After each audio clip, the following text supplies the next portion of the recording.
بسم اللہ الرحمن الرحیم۔ السلام علیکم ورحمۃ اللہ وبرکاتہ۔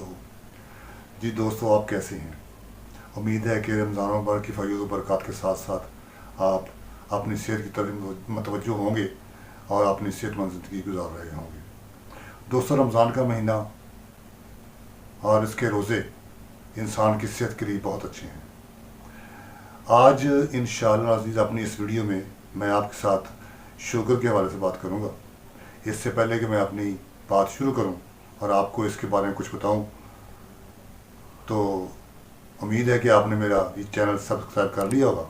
اگر نہیں کیا تو ضرور کیجئے، اسے لائک بھی کیجئے، اسے شیئر بھی کیجئے اور میری باتوں کو آگے دور دور تک پہنچائیے۔ جی دوستو، میں اپنی بات شروع کرتا ہوں۔ شوگر ایک ایسا مرض ہے جو کہ انسان کی اپنی سوچ، ٹینشن، اپنی پریشانیاں اور آج کل کے کھانے اور بہت زیادہ فکر مندی، بہت زیادہ سوچ اس کی وجہ سے پیدا ہوتا ہے۔ دوستو، اگر ہم کچھ عرصہ پیچھے چلے جائیں، تقریباً 50 سال یا آپ کہہ سکتے ہیں 60 سال پیچھے چلے جائیں، تو آپ کو شوگر کا مرض نظر نہیں آئے گا۔ میں احتیاطی تدابیر کے ساتھ ساتھ آپ کو ایک چھوٹا سا واقعہ بیان کرنا چاہتا ہوں۔ وہ یہ کہ مجھے ایک مریض کے لیے کچھ پرانی کتابوں سے مدد لینا پڑی، تو میں اپنے لائبریری میں بیٹھا کتابیں پڑھ رہا تھا۔ ایک کتاب تھی میرے پاس، اس کا نام یاد نہیں ہے۔ اس میں دیکھ رہا تھا کہ اس مرض کے بارے میں۔ مرض یہ تھا کہ بچہ تھا تقریباً 18 سال کا، اس کے ہاتھوں سے پسینہ اس طرح بہتا تھا جس طرح پانی بہہ رہا ہے، اور سمجھ لے کہ محسوس ہو رہا ہے جیسے کسی نے جادو کیا ہوا ہے، اور پانی ہی نکل رہا ہے ہاتھوں سے۔ جسم کے اور کسی حصے میں پسینے کا نام و نشان نہیں ہے۔ اس کے ساتھ ساتھ اس کے جو پاؤں تھے وہاں بھی یہی حال تھا۔ وہ چلتا تھا تو اس کے پاؤں سے پسینہ اتنا نکلتا تھا کہ اس کے جو جوتے تھے وہ بھر جاتے تھے۔ اس کے مرض کے لیے میں نے اپنی بہت ساری کتابوں کو دیکھا، بہت سارے دوستوں سے اس کے بارے میں پوچھا، لیکن مجھے اس مرض کا حل نہ ملا۔ تو میں نے اس مرض کے حل کے لیے جب پرانی کتابوں کو دیکھا تو مجھے حل الحمدللہ ملا۔ تو میں نے وہی دوائی بنا کے اس مریض کو دی، تو اللہ نے اسے شفا دے دی۔ آج کل وہ بچہ بہت خوش ہے اور لکھ پڑھ رہا ہے۔ آج کل وہ BA میں پڑھ رہا ہے۔ پہلے وہ لکھتا تھا تو اس کے ہاتھ کانپتے تھے اور وہ اس کے ہاتھ سے پسینہ اس کے پیپر پہ گرتا تھا یا کتابوں پہ گرتا تھا، تو بہت پریشان تھا۔ تو دوستو، مجھے اسی کتاب میں ایک جگہ یہ لکھا نظر آیا کہ نسخہ برائے بول ذیابطیس۔ میں کہا ذیابطیس کا یہاں کہاں ذکر آ گیا بھائی؟ جب میں نے اسے غور سے پڑھا، اس وقت صرف اتنا تھا کہ پیشاب میں شوگر آ رہی تھی۔ اس کے لیے انہوں نے یہ چھوٹا سا علاج لکھا تھا، اور اس کے علاوہ اس کتاب میں پوری میں کسی قسم کا کوئی ذکر نہیں ہے۔ مجھے تجسس ہوا، میں نے اپنی کتاب معالجات حکیم کبیر الدین صاحب کی وہ اٹھائی، اس میں اس چیپٹر کو دیکھنا شروع کیا، لیکن مجھے شوگر کا چیپٹر نہیں ملا۔ اگر ملا بھی تھوڑا بہت تو اس میں یہی تھا کہ بال، شکری، اس کے علاوہ اور کچھ نہیں ملتا تھا۔ شرح اسباب معالجات ایک کتاب کے دونوں نام ہیں۔ اگر آپ اسے پڑھتے ہیں، آپ اسے دیکھتے ہیں، تو اسے ضرور پڑھیے گا، دیکھیے گا اور اس پہ تحقیق کیجیے گا۔ دوستوں، میں نے اس کے علاوہ اور بھی بہت سی کتابیں دیکھیں، لیکن مجھے پرانی کتابوں میں جا کے مجھے کہیں بھی شوگر کا مرض نظر نہیں آیا۔ میں اپنی زندگی میں جب پہلے اپنے طور پر بتایا تھا آپ کو کہ میں نے NACVD Karachi, national institute of cardiovascular disease Karachi میں کام کیا، وہاں بھی شوگر کا نام و نشان نہیں تھا۔ صبح 6 بجے لوگوں کو شوگر چیک کرنا ہوتی تھی، لیکن میں نے کبھی نہیں دیکھا تھا کہ کسی کو بلڈ شوگر ہوگی یا کسی کی بلڈ میں شوگر دیکھ کے ہم اسے یہ کریں گے۔ اس میں صرف یہی تھا کہ شوگر جو تھی وہ ہم پیشاب سے چیک کرتے تھے۔ لیبارٹری میں بلڈ بھجوا دیا تو وہاں سے وہ چیک ہو کے آ گیا، تو اس میں بھی شوگر کا نام و نشان نہیں ہوتا تھا۔ تو دوستو، یہ ابھی چند سالوں کا مرض ہے۔ جب یہ کولڈ ڈرنکس چلی ہیں، جب سے یہ بلائلر مرغی کے ساتھ ہم نے شغل کرنا شروع کر دی ہے، اس کے بعد یہ مرض سامنے آئی ہے۔ اب آج کل یہ مرض اتنا بڑھ چکا ہے، اس کو کنٹرول کرنا بہت مشکل ہو رہا ہے۔ تو دوستوں میں نے جیسے پہلے کہا تھا کہ یہ شوگر کے کچھ اسباب ہیں. سب سے پہلا سبب تو اس کا یہ ہے کہ آپ کی پریشانی. آپ ذہن میں کیا سوچتے ہیں؟ آپ کے ذہن میں سارا دن کاروبار ہے، آپ کے ذہن میں سارا دن ملازمت ہے، اپنے باس کا ڈر ہے، اپنے ساتھیوں کا ڈر ہے، آپ کے جو آپ کے سے بڑے ہیں، آپ کے انچارج ہیں، ان کا ڈر ہے کہ میں کام پہ گیا ہوں تو کہیں میں 5 منٹ لیٹ نہ ہو جاؤں یا 10 منٹ لیٹ نہ ہو جاؤں. ایک ٹینشن ذہن میں ہے آپ کی. جب وہ ٹینشن آپ کے ذہن میں رہے گی مشکل، تو پھر لازمی بات آپ کو دوسری طرف آنے نہیں دے گا. جب وہ آنے نہیں دے گا تو آپ کے جسم کے اندرونی کچھ اعضاء ایسے ہیں جو اس ٹینشن کو قبول کرتے ہیں، جن میں ایک لبلبا بھی ہے، جن میں ہم جسے پتا کہتے ہیں وہ بھی ہے. یہ دونوں چیزیں الگ الگ ہیں. لبلبا الگ ہے اور پتا الگ ہے. ان دونوں چیزوں کو یہ اس کو قبول کرتے ہیں.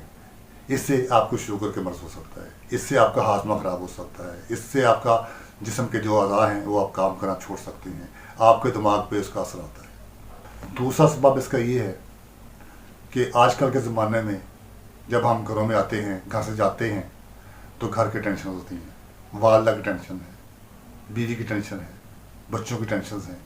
وہ لے کے ہم باہر سے گھر سے نکلتے ہیں. ہم ان کو گھر پہ نہیں چھوڑتے، ہم ان کو ذہن میں لے کے ساتھ نکلتے ہیں. جب ہم گھر سے باہر نکلتے ہیں تو پیچھے سے آواز آتی ہے کہ شام کو یہ چیزیں لے کے آنی ہے. اب آپ کے پیسے نہیں ہیں تو آپ کیا کریں گے؟ وہ سارا دن آپ کے ذہن میں چیز گھومتی رہنی ہے. جب سارا دن گھومتی رہے گی تو لازمی بات آپ اس سے بیمار ہوں گے. جب بیمار ہوں گے تو یہ سیدھا سا شوگر کا سبب بن سکتا ہے، اور اس کے ساتھ ساتھ یہ کچھ اور امراض بھی اس سے آ جاتے ہیں. آپ سارا دن تھکے ہارے گھر آتے ہیں، وہ چیز لے کر نہیں آتے، تو گھر آتے ہی بیوی کہتی بھی کیوں نہیں لے کے آئے. وہ لڑنا شروع ہو جاتی ہے. جب وہ لڑتی ہے آپ سے تو آپ کا سارا کیڑا کرایا سارا دن کا وہ سارا باہر آ جاتا ہے اور آپ بالکل ڈھیر ہو جاتے ہیں.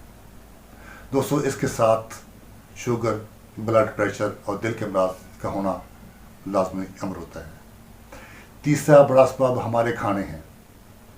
ہم مرغی برادر جو ہے اسے بہت زیادہ پسند کرتے ہیں. صبح بھی یہی ہوتی ہے، دوپہر کو بریانی کھائیں گے تو یہی ہوگی، رات کا کھانا کھائیں گے تو یہی ہوگی.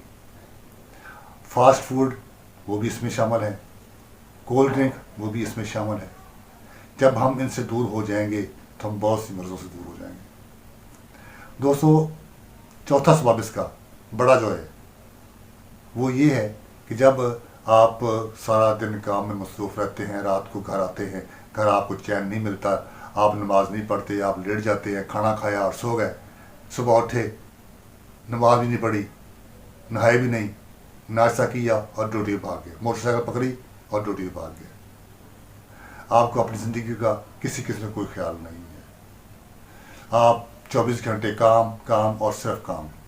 نماز کا بھی خیال نہیں ہے، اپنے رب کا بھی خیال نہیں ہے، ذکر و اذکار کا بھی خیال نہیں ہے. تو بھائی پھر امراض سامنے آئیں گے. جہاں ملا وہاں کھا لیا، جو ملا وہ کھا لیا، میٹھا ملا میٹھا کھا لیا، کڑوا ملا کڑوا کھا لیا، بد ذائقہ ملا بد ذائقہ کھا لیا. آپ نے یہ نہیں سوچنا کہ یہ چیز میرے لیے اچھی ہے یا نہیں ہے، تو آپ کھا رہے ہیں. بازار سے کھا رہے ہیں، گھر آئیں گے کچھ مل گیا کھا لیا، نہ ملا تو اچھا جی سو گئے. تو بھائی یہ کام اچھا نہیں ہے. اپنی زندگی آپ کی اپنی ہے، آپ نے خود گزارنی ہے. یہ زندگی آپ کے پاس اللہ کی امانت ہے، اور اس امانت کو آپ نے ضائع نہیں کرنا. شام کا کھانا ضرور کھائیے، چاہے چند لقمے کے لیے. یہ نبی کریم صلی اللہ علیہ وسلم کا حکم بھی ہے اور حدیث مبارکہ بھی ہے. صبح کا ناشتہ آپ کے لیے لازمی ہے. دوپہر کا کھانا آپ کے لیے لازمی نہیں ہے کہ آپ ضرور کھائیں، کیونکہ آپ نے صبح اگر ناشتہ کیا ہے، ہلکا کیا ہے، تو دوپہر کو بھوک لگے گی، تو آپ کھائیں، ضرور کھائیں. اور اس کے ساتھ شام کو آگے گھر میں بھی کھانا لازمی کھائیں، جو کچھ پکا ہو وہ ضرور کھائیں. ان اسباب کے ساتھ ساتھ آپ اگر فاسٹ فوڈ کی طرف جاتے ہیں تو آپ بہت زیادہ نالائکی کرتے ہیں. دوستو، میں فاسٹ فوڈ کا مخالف نہیں ہوں. خدا نخواستہ یہ نہ سمجھیے گا کہ مجھے اس سے کوئی نفرت ہے یا میں ان کے خلاف کی بات کر رہا ہوں. یہ بات نہیں ہے. میں صرف آپ کی صحت کی بات کر رہا ہوں. اگر آپ فارغ ہیں، آپ کو کوئی کام نہیں ہے، آپ کی کوئی ٹینشن نہیں ہے، آپ کی جیب میں پیسے ہیں اور آپ تندرست ہیں، آپ چاہتے ہیں کہ میں کوئی کھاؤں تو ضرور کھائیے. اگر آپ اس کو ہضم کر سکتے ہیں تو کریں اور کھائیں. میں آپ کو انکار نہیں کروں گا، منع نہیں کروں گا دوستو، لیکن کھائیں اعتدال کے ساتھ جو آپ ہضم کر سکیں. آپ کو معلوم ہے فاسٹ فوڈ میں مرغی جب تلتے ہیں تو اس گھی میں یا اس تیل میں کتنی بار مرغی تلی ہوئی ہوتی ہے اور وہ کتنا بھاری ہوتا ہے، کتنا وزنی ہوتا ہے. ہمارا معدہ اس کو قبول نہیں کرتا. اس کو ہضم کرنے کے لیے ہمیں پانی چاہیے، اور پانی کے لیے ہم کولڈ ڈرنک دڑا دڑا پی لیتے ہیں اور 1.5 لیٹر اکٹھی پی جاتے ہیں. کبھی یہ پرہیز نہیں کیا کہ ہم یہ نہ کریں. جب وہ پیٹ میں جاتی ہے ٹھنڈی ہوتی ہے تو جو ہم پہلے کھایا ہوتا ہے وہ ویسے کا ویسا جیسے بھینس نے گوبر کیا ہوتا ہے وہ ہمارے معدے میں اس طرح ہو جاتا ہے. دوستو باتیں تو بہت ہوتی ہیں لیکن اس کا علاج بھی ہوتا ہے. میں آپ کو اس کے علاج کے بارے میں اپنی اگلی ویڈیو میں بات کروں گا. اس کی احتیاط، اس کا علاج، اس کا پرہیز سب کچھ بتاؤں گا آپ کو انشاءاللہ. اس کے ساتھ میں آپ کو اپنے چند ایک نسخہ جات دوں گا، میری اسکرین پہ آ جائیں گے. وہ انشاءاللہ اگلی ویڈیو میں آپ سے بات ہوگی انشاءاللہ العزیز. اب میں آپ سے اجازت چاہتا ہوں. جانے سے پہلے آپ سے گزارش کروں گا آپ میرے چینل سبسکرائب کیجئے اور شیئر بھی کیجئے. ٹھیک ہے دوستو، اگلی ویڈیو میں ملاقات ہوگی. السلام علیکم ورحمۃ اللہ وبرکاتہ.